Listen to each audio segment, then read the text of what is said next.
Taste the Daily. விடிய அரசின் போக்குவரத்து துறை சார்பில் சென்னை மாநகரில் இயக்கப்படும் பெரும்பாலான மாநகர பேருந்துகள் பழுதடைந்து இருப்பதற்கு காரணம் என்ன? அதற்கு தீர்வுதான் என்ன? இது குறித்த செய்தி தொகுப்பை தற்போது பார்க்கலாம். தமிழ்நாடு போக்குவரத்து துறைக்கு மாநிலம் முழுவதும் உள்ள 8 போக்குவரத்து கழகங்களில் 20,304 பேருந்துகள் உள்ளதாக புள்ளி விவரங்கள் தெரிவிக்கும் போதிலும் இவற்றில் ஆயிரக்கணக்கான பேருந்துகள் உதிரி பாகங்களின்றி பணிமனைகளில் வெறுமனே நிறுத்தப்பட்டுள்ளது. சென்னை மாநகர போக்குவரத்து கழகத்தில் இயங்கும் 3,448 பேருந்துகளில் 1,388 பேருந்துகள் 9 ஆண்டுகளை கடந்து காலாவதியாகிய பின்னரும் இயக்கப்படுவதாக தகவல் வெளியாகியுள்ளது. விடியா திமுக ஆட்சியில் இதுவரை 100 புதிய பேருந்துகள் மட்டுமே வாங்கப்பட்டுள்ளதாகவும் அதிமுக ஆட்சியில் போக்குவரத்து துறைக்கு அளித்த முக்கியத்துவத்தை விடிய அரசு கடைபிடிக்கவில்லை என்றும் அண்ணா தொழிற்சங்க நிர்வாகிகள் குற்றம் சாட்டியுள்ளனர். அண்ணன் எடப்பாடியார் ஆட்சியில் வாங்கிய புதிய பேருந்துகளை தவிர்த்து இப்பொழுது எந்த விதமான ஆட்சிக்கு வந்து இந்த 2.5 ஆண்டு காலத்தில் புதிய பேருந்துகளே வாங்கப்படவில்லை. புதிய பேருந்துகளை வாங்கவில்லை என்றாலும் பழைய பேருந்துகளையாவது சரியாக பழுது பார்க்கிறார்கள் என்றால் எந்த விதமான உதிரி பாகங்களும் வாங்கி கொடுப்பது இல்லை. இந்த உதிரி பாகங்களை அந்தந்த கிளை மேலாளரை வைத்தே நீங்கள் சரி செய்து கொள்ளுங்கள் என்று கூறியதின் காரணமாகத்தான் இன்று ஒரே நாளில் 2 பேருந்துகள் ஜாயிண்ட் கட்டாகி நடு ரோட்டில் நிற்கிறது.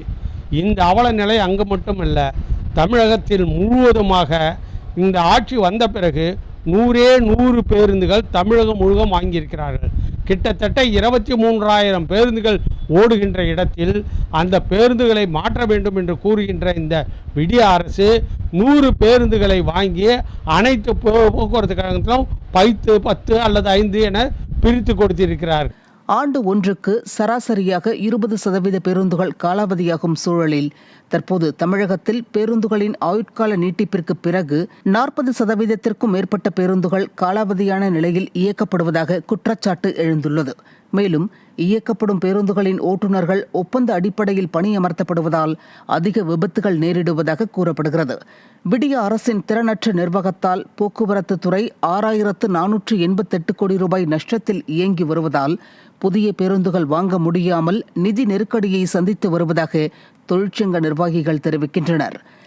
அனுபவம் இல்லாத, எந்த விதமான பயிற்சியும் இல்லாத கான்ட்ராக்டர் ஓட்டுநர்களையும் பணி அமர்த்தி இருக்கின்ற காரணத்தினால் அதிகப்படியான விபத்துகள் நடக்கிறது.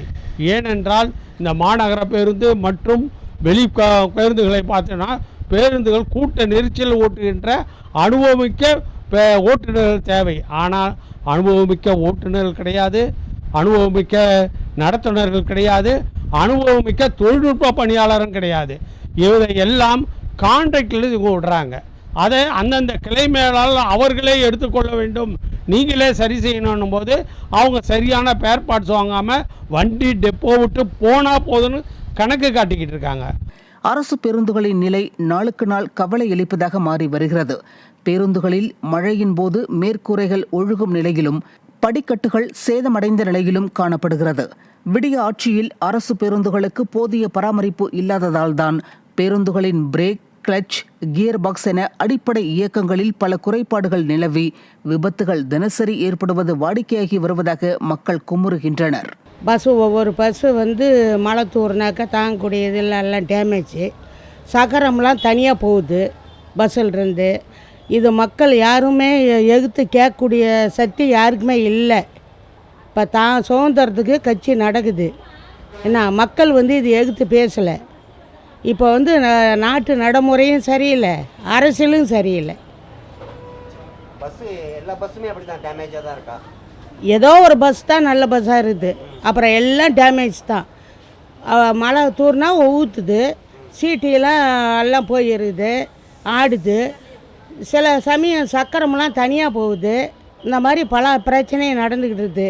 விடிய ஆட்சியில் 500 பேட்டரி பேருந்துகள், 442 டீசல் பேருந்துகள் வாங்க டெண்டர் விடப்பட்டுள்ளதாகவும் மாற்றுத்திறனாளிகள் எளிதில் அணுகும் வகையில் 2213 சாய்தள வசதி கொண்ட பேருந்துகள் வாங்கப்படும் என்றும் போக்குவரத்து துறையின் சார்பில் கலராக வெற்று விளம்பரம் மட்டுமே செய்யப்படுவதாக மக்கள் குற்றம் சாட்டுகின்றனர்.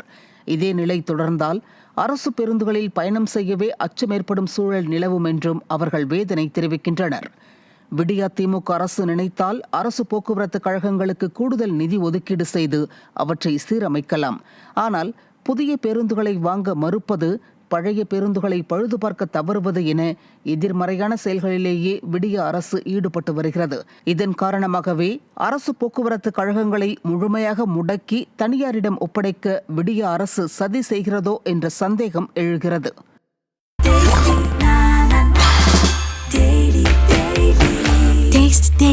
Taste the Daily.